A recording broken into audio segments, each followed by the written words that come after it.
आइए, नमस्ते भाई, सभी को जय हिंद। मैं अंशुल द्विवेदी आप सभी का स्वागत करता हूं अपने इस इंडिया जीके की एक शानदार सी प्लेलिस्ट में। आप सभी को पता है कि ये इंडिया जीके का सभी एग्ज़ामों में वेटेज काफ़ी ज़्यादा अच्छा रहता है और अच्छे लेवल के क्वेश्चन बनते हैं। ठीक है, जो क्वेश्चन हमें सोचने पे विवश करते हैं और मेनली मैथ रीजनिंग लड़के पढ़ते हैं, लेकिन जीएस पे जीके पे उतना ज़्यादा फोकस नहीं कर पाते हैं, जिससे उनका ये सब्जेक्ट थोड़ा सा कमज़ोर होता है और नंबर ऑफ क्वेश्चन जो अटेम्प्ट करने की उनकी संख्या होती है वो भी कम होती है। ठीक है, तो हम यहाँ पे आपके लिए हमने जो सीरीज शुरू किया है ये उन्हीं के लिए इम्पॉर्टेंट है कि आप महज 10 से 12 मिनट के अंदर 100 क्वेश्चन देखिए और डेली 100 क्वेश्चन आप यदि सीखेंगे तो आप महीने में होते हैं 30 दिन। आप सोचो, आप एक महीने में 3000 बहुत इंपॉर्टेंट क्वेश्चन एक सब्जेक्ट के आप सीख पाओगे। ऐसे ही हमने साइंस का शुरू किया है, 100 क्वेश्चन करा रहे हैं। एमपी जीके का हमने शुरू किया है। तो इस सीरीज पे आप बने रहिए और करते रहिए, आपका जीके बहुत अच्छा इंप्रूवमेंट हो जाएगा। बस चैनल से जुड़ जाइए, चैनल को एक बार सब्सक्राइब कर लीजिए और फिर देखिए। ठीक है, बड़ा ही मज़ा आने वाला है। हम आज के क्वेश्चन की हम शुरुआत करते हैं और पहला क्वेश्चन हम शुरू करते हैं। आप देखिए, पहला क्वेश्चन ध्यान से देखने का ट्राई कीजिए। लिखा हुआ है, सिंधु घाटी सभ्यता का प्रसिद्ध स्थल लोथल किस नदी के किनारे है? तो ये किस नदी किनारे है? ये है भोगवा नदी किनारे। ठीक है, ऋग्वेद में अघन्य वध ना करने योग शब्द का प्रयोग किसके लिए किया गया है? तो ये किया गया है गाय के लिए। इन्हें आपको ध्यान से समझना है। प्रसिद्ध 10 राजाओं का युद्ध किस नदी के तट पर लड़ा गया? तो ये लड़ा गया किस नदी के तट पे? रावी नदी के तट पे लड़ा गया। प्रथम बौद्ध संगीति का आयोजन किसके शासन काल में हुआ? तो ये हुआ अजात शत्रु के शासन काल में। ठीक है, इन क्वेश्चनों को आपको ध्यान से करना है। 5 नंबर का क्वेश्चन है, जैन धर्म के 23वें तीर्थकर पार्श्वनाथ का प्रतीक चिन्ह क्या था? तो उनका था सर्प। किस मौर्य शासक को अमित्रघात मतलब शत्रुओं का नाश करने वाला कहा जाता है? तो ये कहा जाता है बिंदुसार को। अशोक के किस शिलालेख में कलिंग युद्ध के विजय और उसके हृदय परिवर्तन का वर्णन है? तो 13वें शिलालेख में। गुप्त वंश के किस शासक को भारत का नेपोलियन, यह आपको पता है, समुद्रगुप्त को कहते हैं। 9 नंबर का क्वेश्चन है, चीनी यात्री फायान किसके शासनकाल में आया था? यह आया था चंद्रगुप्त द्वितीय। आपको कमेंट करना है कि फायान हेनसांग किसके दरबार में आया था। ठीक है, आपको ये कमेंट करना है। मैंने ये क्वेश्चन आपको बता दिया है, तो आप कमेंट करके ट्राई कीजिएगा। एलोरा के प्रसिद्ध कैलाश मंदिर का निर्माण किस राष्ट्रकूट शासक ने करवाया? तो कृष्ण प्रथम ने करवाया। विक्रमशिला विश्वविद्यालय की स्थापना किस पाल शासक द्वारा की गई? तो धर्मपाल के द्वारा किया गया। क्वेश्चन नंबर 13 है, तराइन का प्रथम युद्ध जो कि 1191 पृथ्वीराज चौहान और किसके बीच लड़ा गया? तो मोहम्मद गौरी के बीच लड़ा गया। किस चोल राजा ने गंगेय चोलपुरम को अपनी नई राजधानी बनाया और गंगेय कोद की उपाधि धारण किया? तो राजेंद्र प्रथम। ठीक है, राजेंद्र प्रथम ने किया, है ना। ये चीज ध्यान से कर लेना। सांख्य दर्शन के प्रतिपादक कौन है? तो सांख्य दर्शन के प्रतिपादक महर्षि कपिल हैं। अभिलेखों के अध्ययन को क्या कहते हैं? तो अभिलेखों के अध्ययन को एपिग्राफी कहते हैं। सिंधु घाटी सभ्यता का कौन सा एकमात्र शहर था जिसमें कोई दुर्ग नहीं था? तो याद रखना कौन सा था? चनहुदड़ो। ठीक है, हम आगे क्वेश्चन करते हैं। आगे क्वेश्चन देखिए, 18 नंबर क्वेश्चन है, सत्यमेव जयते शब्द किस उपनिषद से लिया गया? तो किस उपनिषद से? मुंडकोपनिषद से। अच्छा, हम दोनों साइड के क्वेश्चन एक साथ कर रहे हैं। ठीक है, प्रसिद्ध खजुराहो के मंदिरों का निर्माण किस राजवंश के शासकों ने करवाया? तो किसने? चंदेल वंश के शासकों ने। पाटलिपुत्र नगर की स्थापना किस हय वंशी शासक ने करवाया? तो उदयन ने कराया। कभी राज की उपाधि किस गुप्त शासक को उसके सिक्कों पर बीड़ा बजाते हुए दिखाए जाने के कारण मिला? तो किसको? समुद्र गुप्त को मिला। ठीक है, आगे हम चलते हैं 20 नंबर के क्वेश्चन पे। और 28, सिकंदर के आक्रमण के समय मगध पर किस वंश का शासन था? तो नंद वंश का। पुलकेशिन द्वितीय ने किस नदी के तट पर राजा हर्षवर्धन को पराजित किया? तो नर्मदा के तट पर। कौटिल्य द्वारा रचित पुस्तक अर्थशास्त्र का मुख्य विषय क्या था? तो राजनीतिक और लोक प्रशासन उनका मुख्य विषय था। अजंता की गुफाएं मुख्य रूप से किस धर्म से संबंधित भित्ति चित्रों के लिए प्रसिद्ध है? ये बौद्ध धर्म से संबंधित भित्ति चित्रों के लिए प्रसिद्ध है। भाई ध्यान से करना है। जूनागढ़ शिलालेख रुद्रदामन किस भाषा का पहला अभिलेख माना जाता है? तो संस्कृत भाषा का। किस सातवाहन शासक ने पश्चिम का स्वामी और त्रिसमुद्र तो पीतवाहन की उपाधि धारण की? तो गौतमी पुत्र सातकर्णी ने। कनिष्क के शासनकाल में चौथी बौद्ध संगीति कहाँ आयोजित की गई? तो कुंडलवन कश्मीर में। मैगस्थनीज द्वारा लिखी गई प्रसिद्ध पुस्तक कौन सी है जो मौर्य प्रशासन की जानकारी देती है? तो कौन सी है? इंडिका। ये भी आपको याद रखना है, ठीक है। अगला है हर्षचरित्र और कादम्बरी के लेखक कौन है? तो याद रखो बाणभट्ट। नालंदा विश्वविद्यालय को नष्ट करने वाला मुस्लिम आक्रमणकारी बख्तियार खिलजी किसका सेनापति था? तो मोहम्मद गौरी का सेनापति था। गुप्त काल में सोने के सिक्कों को क्या कहा जाता था? तो दिनार कहते थे भाई। कांचीपुरम के प्रसिद्ध कैलाशनाथ मंदिर का निर्माण किस पल्लव शासक ने करवाया? तो नरसिंह वर्मन द्वितीय ने कराया था, ठीक है। आगे हम चलते हैं 34 नंबर क्वेश्चन। सिंधु घाटी सभ्यता के किस स्थल से नर्तकी की कांस्य मूर्ति प्राप्त हुई? तो कहां से प्राप्त हुई? मोहन जोदड़ो से प्राप्त हुई। यह आपको ध्यान से करना है, ठीक है। हम करते हैं 35 नंबर का क्वेश्चन और फटाफट से हम करते हैं, थोड़ा सा क्वेश्चन को जूम करते हैं, ठीक है। दिल्ली सल्तनत के किस सुल्तान ने लौह और रक्त की नीति अपनाई? तो किसने अपनाई थी भाई? गयासुद्दीन बलबन ने। 42 पानीपत का प्रथम युद्ध जो कि 1526 में बाबर और किसके बीच लड़ा गया था? तो इब्राहिम लोदी के बीच। किस मुगल सम्राट के शासनकाल को चित्रकला का स्वर्ण युग कहते हैं? तो जहांगीर को। पानीपत का दूसरा युद्ध किनके बीच हुआ था? याद रखना अकबर और हेमू के बीच। प्रसिद्ध इतालवी यात्री निकोलो क्वांटी ने किसके शासनकाल में विजयनगर साम्राज्य की स्थापना की? तो याद रखना देवराय प्रथम। विजयनगर साम्राज्य के किस महान शासक ने अमुक्त माल्यद नामक ग्रंथ की रचना की? तो किसने? कृष्णदेव राय ने। किसने? कृष्णदेव राय ने। सिखों के पांचवें गुरु अर्जुन देव को किस मुगल शासक ने मृत्युदंड दिया? तो जहांगीर ने। हुमायूं नामा की रचना किसने किया? तो गुलबदन बेगम ने किया भाई। ये आपको ध्यान से करना है, बहुत अच्छे अच्छे क्वेश्चन है, ठीक है। 37 क्वेश्चन देखो। लाख बख्श मतलब लाखों का दान देने वाला की उपाधि दिल्ली सल्तनत के किस शासक को दी गई? तो किसको दी गई? कुतुबुद्दीन ऐबक को। दीवान कोही कृषि विभाग की स्थापना किस सुल्तान ने किया था? तो किसने किया? मोहम्मद बिन तुगलक ने।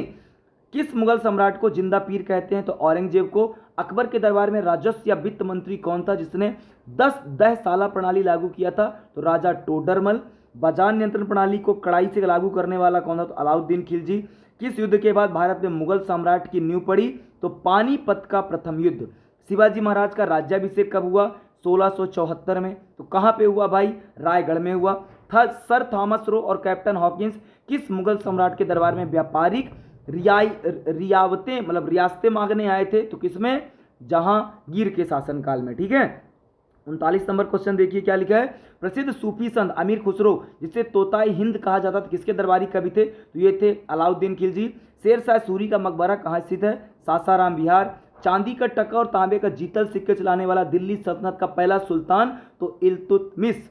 स्थापत्य कला का स्वर्ण युग किस मुगल शासक को माना जाता है? मतलब किस मुगल शासक के काल को माना जाता है? तो शाहजहां के शासनकाल को। मोहम्मद बिन तुगलक ने अपनी राजधानी दिल्ली से कहाँ स्थानांतरित किया था? तो दौलताबाद। अकबर ने दीन इलाही नामक धर्म की शुरुआत किस वर्ष किया था? तो याद रखो 1581 से 1582 में। दिल्ली के किस सुल्तान ने सबसे अधिक नहरों का निर्माण कराया? दक ए सर्प सिंचाई कर लगाया था। किसने? फिरोज शाह तुगलक ने। सिखों के 9वें गुरु तेग बहादुर की हत्या किस मुगल शासक के आदेश पर की गई थी? तो औरंगजेब के शासनकाल के समय की गई थी, ठीक है। हमारे कुछ क्वेश्चन इधर पे छूटे हैं, उनको भी हम एक बार कवर करते हैं। शिवाजी के मंत्रिमंडल को क्या कहा जाता था जिसमें 8 मंत्री होते थे? तो अष्टप्रधान। विजयनगर साम्राज्य की स्थापना 1336 में किन दो भाइयों के बीच हुई? तो हरिहर और बुक्का ने किया था। आप याद रखना किस युद्ध के कारण प्रसिद्ध विजयनगर साम्राज्य का पतन हो गया था? तो तालीकोटा का युद्ध जब हुआ तो विजयनगर साम्राज्य का पतन हो गया। दिल्ली सल्तनत का एकमात्र प्रथम महिला शासिका जो रजिया सुल्तान थी किसकी पुत्री थी? किसकी पुत्री थी? वो थी इल्तुतमिश की पुत्री। दिल्ली की प्रसिद्ध जामा मस्जिद लाल किले का निर्माण किसने करवाया? तो शाहजहां ने करवाया। हुमायूं और शेरशाह सूरी के बीच चौसा का युद्ध किस वर्ष लड़ा गया? तो ये लड़ा गया था 1539 में। तो क्या लिखा? तुर्कान ए चहलगामी मतलब 40 गुलाम सरदारों का दल का गठन किस सुल्तान ने किया? याद रखो इल्तुतमिश ने किया, ठीक है। कुछ क्वेश्चन बचे हुए हैं, उनको भी हम करते हैं। आगरा शहर की स्थापना 1504 ईस्वी में किस सुल्तान द्वारा की गई? तो सिकंदर लोदी के। हल्दी घाटी का प्रसिद्ध युद्ध 1576 अकबर के सेनापति मान सिंह और किसके बीच लड़ा गया? तो महाराणा प्रताप के बीच लड़ा गया। यह भी आपको ध्यान से करना है। मोरक्को का प्रसिद्ध यात्री हेमसांग किसके दरबार में भारत आया था? तो किसके? मोहम्मद बिन तुगलक। क्या लिखा है? इब्न बतूता, सॉरी, मोरक्को का यात्री इब्न बतूता था, किसके शासनकाल में आया था? तो मोहम्मद बिन तुगलक के शासनकाल में क्या किया था? ये भारत आया था। ठीक है, ये सारे के सारे क्वेश्चन हो गए। हम नेक्स्ट स्लाइड पे चलते हैं और अंतिम क्वेश्चन बचे हुए हैं, कुछ 100 क्वेश्चन की सीरीज है ये। देखिए 69 क्वेश्चन। 1757 में लड़ा गया प्रसिद्ध प्लासी का युद्ध, प्लासी का युद्ध सिराजुद्दौला और किसके बीच लड़ा गया था? तो लॉर्ड क्लाइव के बीच। भारत में स्थायी बंदोबस्त व्यवस्था 1900 क्या लिखा 1793 में किसने लागू किया था? तो लॉर्ड कॉर्नवालिस ने। वर्ष 1829 में सती प्रथा को गैर कानूनी घोषित कराने में किस भारतीय समाज सुधारक का मुख्य योगदान था? तो राजा राममोहन राय। व्यक्तिगत का सिद्धांत हड़प नीति किस गवर्नर जनरल से संबंधित है? तो याद रखना लॉर्ड डलहौजी। 1857 के विद्रोह के समय भारत का गवर्नर जनरल कौन था? तो लॉर्ड कैनिंग, ये भी आपको याद रखना है। ठीक है, 74 नंबर के क्वेश्चन पे हम चलते हैं। सत्यार्थ प्रकाश नामक प्रसिद्ध पुस्तक की रचना किसने की? तो स्वामी दयानंद सरस्वती ने किया। भारतीय राष्ट्रीय कांग्रेस आईएनसी की स्थापना 1885 में किसके द्वारा की गई? तो ए ओ होम।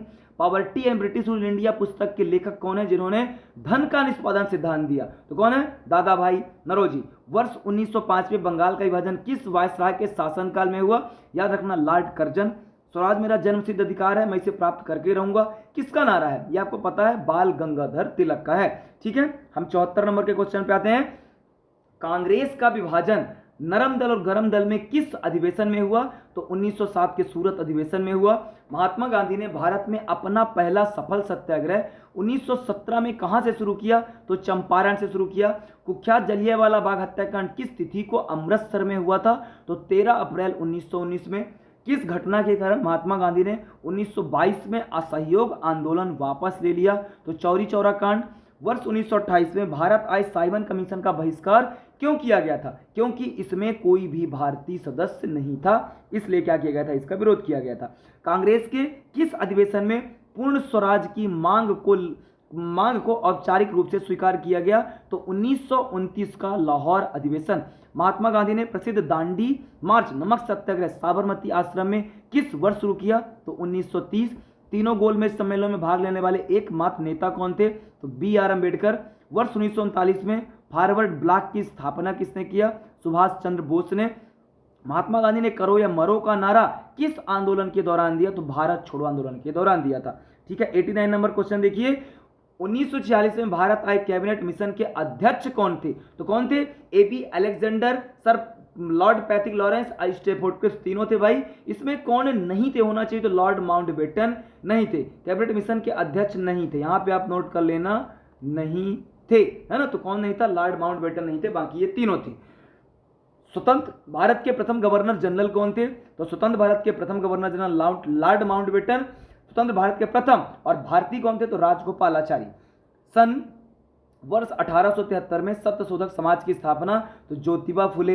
किस ब्रिटिश वायसराय को भारत में स्थानीय स्वशासन का जनक कहा जाता? तो लॉर्ड रिपन को।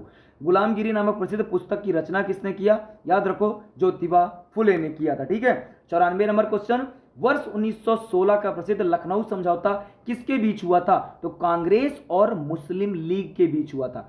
गदर पार्टी की स्थापना 1913 में सान फ्रांसिस्को में किसके द्वारा किया गया? तो लाला हरदयाल और सोहनलाल भाकना के बीच किया गया।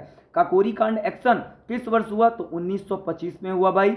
वर्ष 1924 के बेलगाम कांग्रेस अधिवेशन की अध्यक्षता किसने की थी? जो उसके जीवन की एकमात्र अध्यक्षता थी, तो किसने किया? महात्मा गांधी ने किया था। ठीक है, आनंद मठ उपन्यास के लेखक कौन है जिससे हमारा राष्ट्रीय गीत वंदे मातरम लिया गया? तो किससे? बंकिम चंद्र चटर्जी। ठीक है, ये हमने किया। बाकी ये नीचे के तीनों क्वेश्चन गलत हैं, हम इन्हें कल शामिल कर देंगे। ठीक है, ये इन सारे क्वेश्चनों को हम कल सही करके कल की पीडीएफ में इन्हें शामिल कर देंगे। तो ये भाई पूरे के पूरे क्वेश्चन की सीरीज थी। आपको सीरीज कैसी लगी एक बार जरूर बताइए। वीडियो को लाइक कीजिएगा, चैनल को सब्सक्राइब कीजिएगा। Thank you so much.